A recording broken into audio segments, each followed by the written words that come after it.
Anyway, mä teen nyt tän sen ärsyttävät asiat videon ja mä oon kerännyt niitä tänne mun puhelimeen ja oon miettinyt näitä. Ja mä demonstroin näitä tähän, aina kun mä kerron sen jutun, niin mä siihen jälkeen demonstroin sen asian. Mutta en ihan kaikkiin, mut kumminkin. Ja mä oon täällä ulkona nyt, koska täällä on näin ihana sää ja on lunta paljon. Ei täällä edes niin kylmä kuin viime vuonna, mutta silti kylmin päivä varmaan lähiaikoihin. Mutta voidaan nyt sitten aloittaa. Eli ekana on se, jos on shampoo tai hoitoaine loppunut.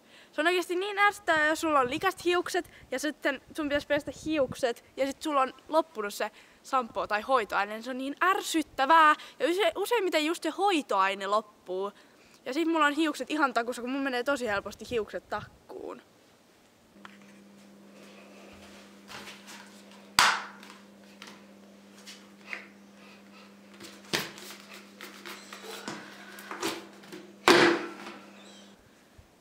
Sitten toisena on se, kun ei löydä parillisia sukkia. Se on oikeesti niin hirveetä, kun sä et löydä parillisia sukkia. Ja sun pitäisi mennä jonnekin juttuun. Ja sit jos esimerkiksi ei löydy valkoisia sukkia, sä tarvitset valkoiset sukat kenkiin, tai mustat, niin se on ainakin tosi hirveetä.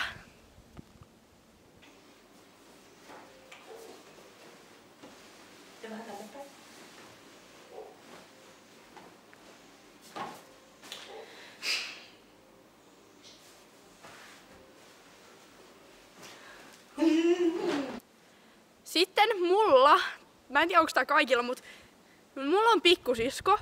Ja se on tosi ärsyttävää, jos se tulee sun huoneeseen eikä suostu menee pois. Se on ainakin, se on niin ärsyttävää, kun se ei voi mennä pois. Ja ymmärtää, jos mä puhun Annan kanssa FaceTimea ja sitten sinne tulee myös joku ihminen, niin se on tosi ärsyttävää.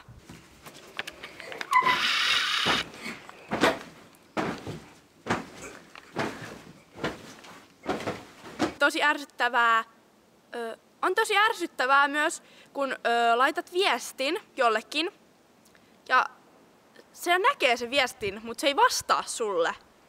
Se on niinku jotain niin raivostuttavaa.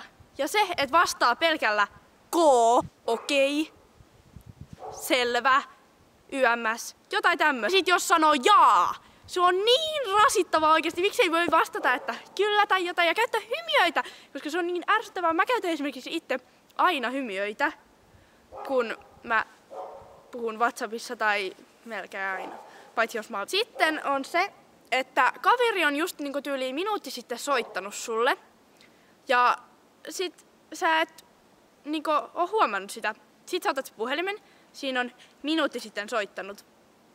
Sit sä yrität soittaa sille ja se ei tietenkään vastaa sulle.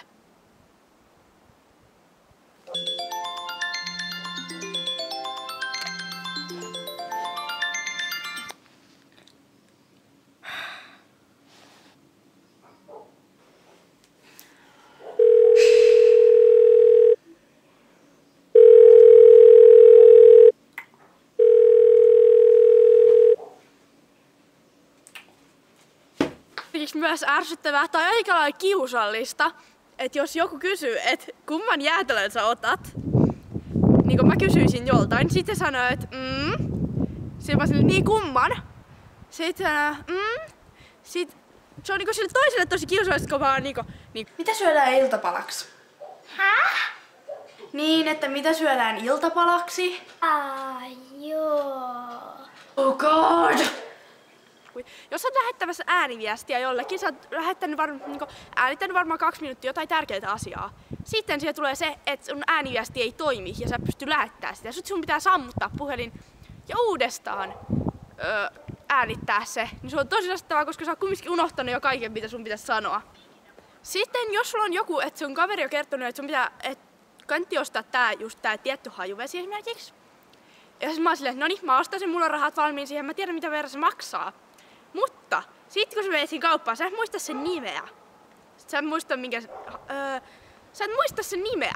Sit sun pitää niinku etsiä kaikki haistella, että mitä se on. Ja niin.